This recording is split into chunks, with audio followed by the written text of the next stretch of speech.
Et bonjour à tous, c'est Vincent, bienvenue sur cette nouvelle vidéo. Aujourd'hui, on va parler d'un sujet fondamental qu'on travaille avec des modèles de données dans Power BI.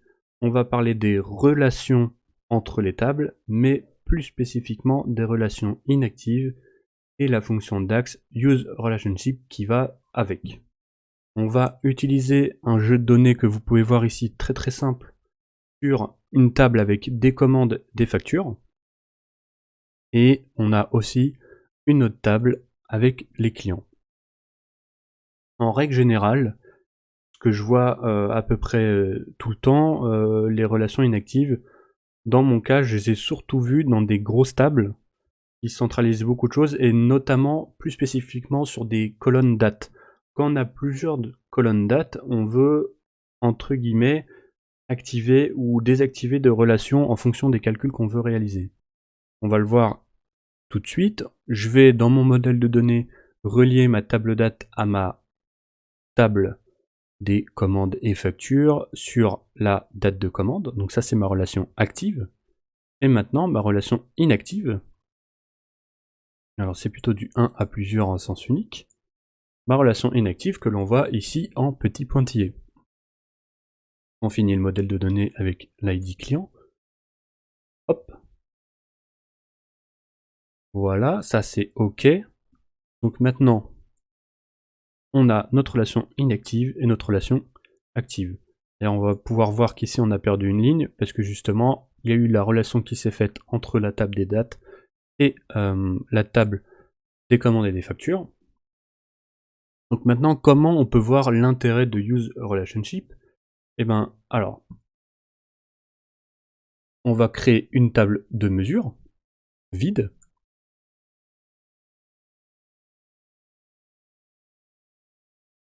On va créer une nouvelle mesure. Voilà.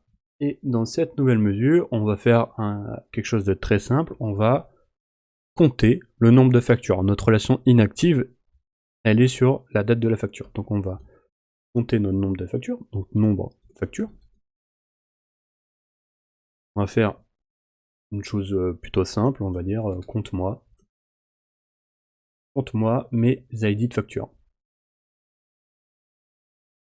Ok. Maintenant on peut cacher ça. Il va bien. Non, c'est pas ça que je voulais faire. C'est ça. Voilà. Donc ma table de mesure est remontée en haut. Je veux, du coup, dans ce visuel, avoir mon nombre de factures. 5. Ok. Pour l'instant, on ne sait pas si c'est vrai. Ici, on a une facture au 12,05. En théorie, si je mets mon filtre avant, je devrais pas l'avoir. On est d'accord. Mais vu qu'elle est mon filtre est sur la date, mais lui est en relation active avec ma date de commande, je la vois. Maintenant, pour qu'on voit encore mieux, on va faire... Donc là, en réalité, on n'a pas réellement compté le nombre de factures, on a compté le nombre de commandes.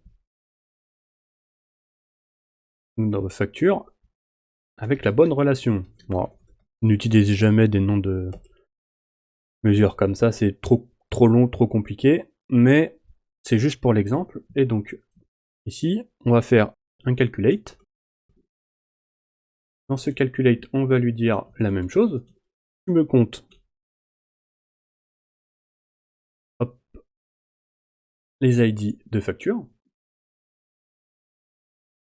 Mais pour ça, tu vas utiliser la relation. Donc ici, qu'est-ce qu'il nous dit?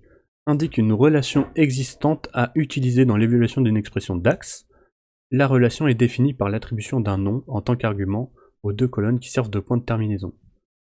Bon, comme ça c'est pas très parlant, mais une relation existante, on l'a créée, c'est la relation inactive. Et ma relation inactive, je l'ai plutôt de date à mon fait sur ma date de facture. Ok, on ferme le calculate. Et maintenant, Oui, du coup, voilà pourquoi c'est un peu compliqué d'avoir des longs noms. Et là, qu'est-ce qui se passe? Bah, comme on l'a dit, ici on est sur le 10.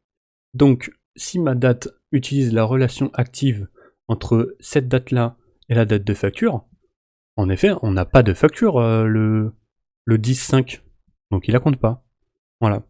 Donc ça vous permet ici de bien voir la différence entre la relation active et inactive et comment on peut les utiliser dans les mesures. C'est très important. On peut souvent se tromper en disant mais c'est bizarre, ici je trouve pas ma facture.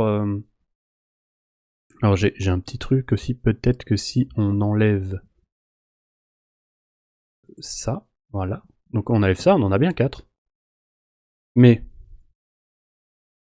notre collègue il arrive, il fait ça, il dit bah c'est bizarre, je vois une facture le 12 alors qu'on est le 10, j'ai pas encore facturé. Bah si on le met de la relation, oui c'est sûr qu'on aura le bon compte.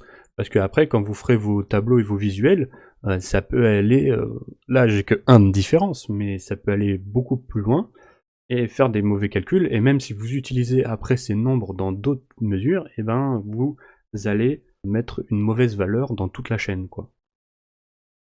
Voilà, j'espère que ce petit concept vous permettra de mieux comprendre l'intérêt des relations actives et inactives et comment utiliser la fonction useRelationship.